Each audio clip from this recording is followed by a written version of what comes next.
Ассалаумағалейкум қазақ елі. Сапархан YouTube каналына қош келдіңіздер. Видеоны қарамастан бұрын каналға жазылуды ұмытпаңыздар, достар. Тарихтан белгілі 1949 жылдың 1 қазан күні Қытай Халық Демократиялық Республикасы өз тәуелсіздігін алған болатын. Сіздер білер медіңіздер, сол жылдың 1 қарашасынан бастап мемлекет зинақорлықпен заңды түрде айналысуға рұқсат берді. Соның салдарынан мемлекетте зинақорлық кең белең ала бастады.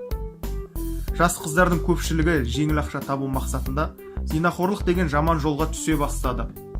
Сол себепті 1949 жылдың 21 қарашасынан бастап зинақорлыққа қарсы жаңа заң жобасы қабылданды.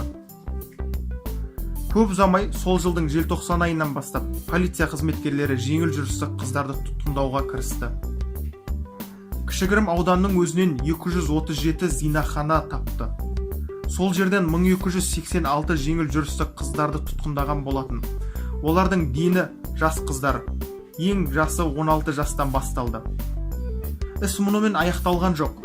1950-1955 жылдар аралығында 5332 жеңіл жүрісті қыздар тұтқынға алынды. Олардың біразын көпшілікке сабақ болу үшін ел жұрттың алдында атып тастады. Қалған бөлігін түзету лагерлеріне жіберді. Ол жерден оларға белгілі бір кәсіпті үйретіп, мемлекет оларды жұмыспен қамтамасыз етті.